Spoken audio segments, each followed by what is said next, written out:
My name's Alice, and I'm 26 years old. I'm married to my husband, Rob, who is 4 years older than me. We fell in love at the office where he was my superior in the sales department. He pursued me with unwavering determination. At the time, I was only 24 and felt that marriage was too soon, but he was incredibly passionate, saying things like, "Please just become my wife for now. We can figure out the rest together. I'll make you absolutely happy. No other man in the world wants to make you happier than I do." In the end, his fervor won me over, and I saw in him a man who would take care of me for life. So, I decided to accept his proposal. A year after he began courting me, we got married. Now, we're celebrating our first year of marital bliss. Since it was a workplace romance, it felt a bit awkward, so I decided to change jobs. I'm considering taking a part-time job at a bakery. "That's a good idea," Rob said. "You can also take some cooking classes and enjoy a leisurely life." The truth is, his family is quite affluent. Incredibly, his father bought us an apartment when we got married. I feel a bit guilty about it. "It's okay," Rob reassured me. "Let's take advantage of what our parents can provide. All you have to do is be a good daughter-in-law." Okay, I guess. I've done my best to be a good daughter-in-law, like visiting my in-laws with gifts. "We're just happy that a beautiful girl like Alice has become our daughter-in-law," they said. "That's right," Rob's mother added. "He's a bit of a handful, isn't he? Please take good care of him." "Sure," I replied. They are very kind-hearted in-laws. Of course, my parents are also pleased with this marriage. They warmly welcomed Rob, who is well-educated and on a fast track in his career. "When are you planning on having children?" my mother asked. "It's easier if you start raising them early." "Well, we're thinking about it. It's better to have them sooner rather than later. Raising kids requires a lot of energy." "Well, it's not like I want to go out and party anymore. I guess I'll try to be a good mom." It's nice to be able to talk so candidly with my own mother. I started thinking that it might be better to have children sooner rather than later. In this way, everyone in our family was blessing our marriage, except one person. My older sister, Susan, is not happy about our marriage. She's 6 years older than me, at 32. She has been a white-collar worker for 14 years since graduating high school but has never had a boyfriend. She has always seen me as her adversary since we were little, and it was always a bit scary. I have memories of my sister bullying me ever since I was a toddler. Even as I grew up and became aware of her animosity, her bullying was insidious. She would tear up my notebooks and hide my pencil case, petty pranks that really irked me. The worst was when she'd take the diary I kept hidden in my desk, show it to our parents, and laugh. Though I wasn't writing anything strange, it was still very discomforting. It seemed she didn't like that our parents were fond of me. There was another deciding factor: our looks. To put it modestly, I was born with a well-arranged face that took the best features from both my parents. My sister, on the other hand, didn't look anything like me. She had a plain face, curly hair, and impure skin. It seemed she had a complex about her looks, but I was at a loss about what to do with her antagonistic feelings toward me. Even though I was cute, I wasn't at the level of a model or an actress, just an ordinary level of attractiveness. I always thought that instead of being jealous and mean to me, she should have been trying to make herself prettier. However, she seemed to be feeling her complex deep inside. After graduating from high school, she started working right away and saved up money. Just before turning 20, she underwent plastic surgery. At the time, I was only 14, and I was shocked to see my sister come home with a blue bruise on her face. I thought she had been violently assaulted, but apparently she had undergone plastic surgery on her eyes, nose, lips, and entire facial contour all at once. After a while, when the swelling and bruises subsided, my sister looked like a different person. She still had the look of someone who had plastic surgery, but she was prettier than before. Above all, I thought it was okay as long as she was satisfied. At that time, I believed that since her face had become beautiful, her heart should also become a little more beautiful. Even though we were not very close as sisters, I hoped this change would improve our relationship. When I announced that I was getting married, my sister made a sarcastic remark. "Huh, you're already getting married. Aren't you a fool for selling yourself short?" Once again, I realized that we would never get along. After my wedding, it seemed she had undergone more plastic surgery. Her skin was unnaturally shiny, and her eyes appeared even more double-lidded.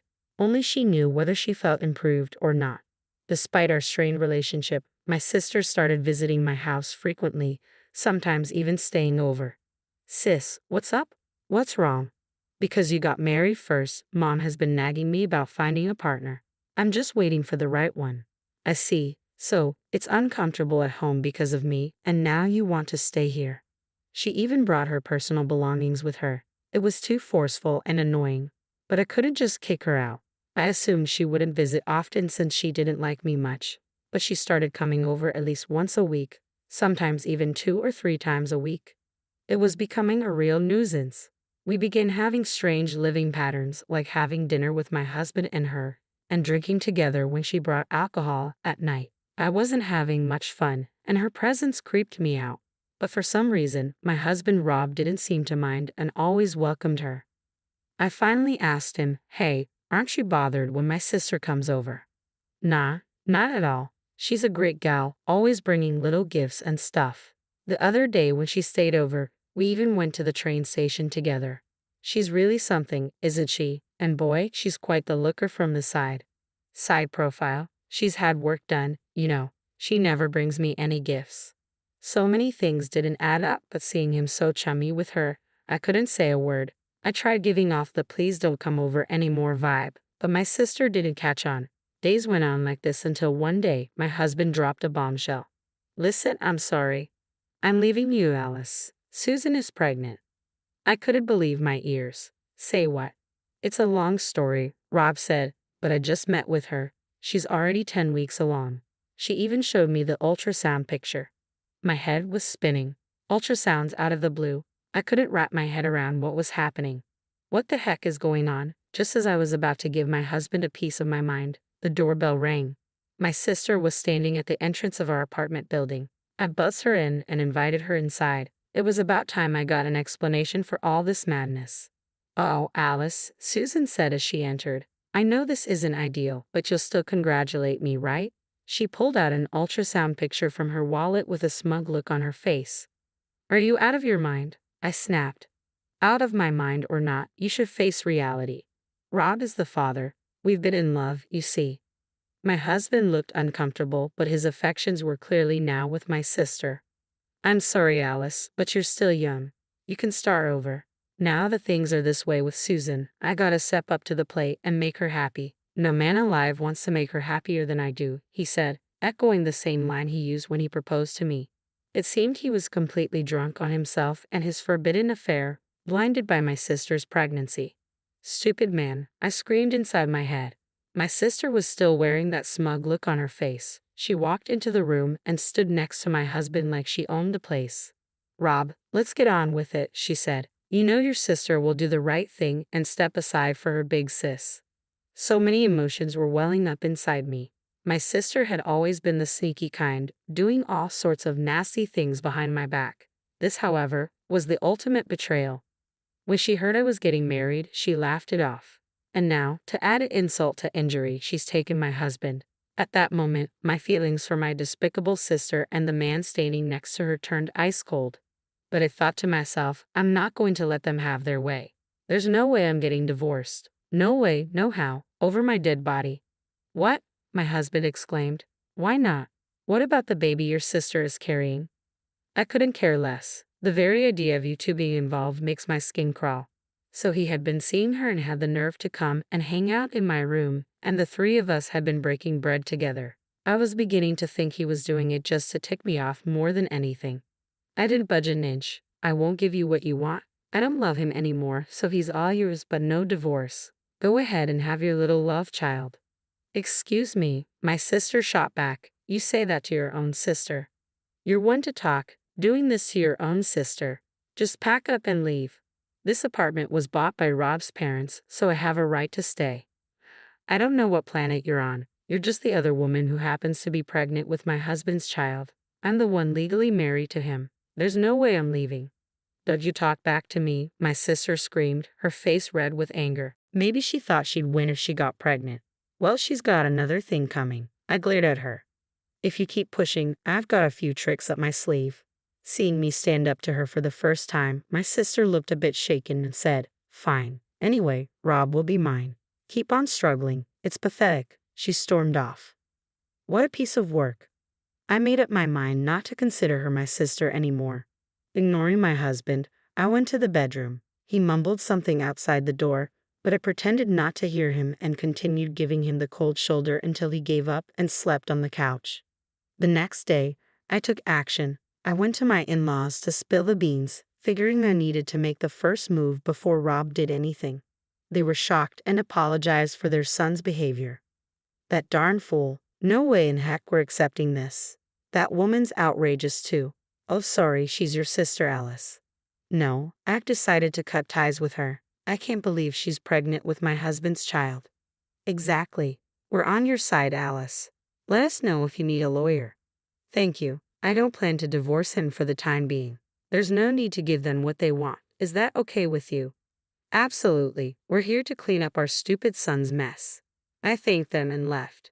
Next, I went to my parents. I thought my sister might have talked to them, but it seems she didn't have the guts to tell them yet. What? What on earth is she thinking? Gives me a headache. What are you gonna do now? You should come back home. No need to be with that man. Yeah, that's what I'll do. I decided to leave the apartment and go back to my folks. There was no way I was living with that man. He was probably sneaking around with my sister and treating me like a third wheel. I thought to myself that I should play my cards right.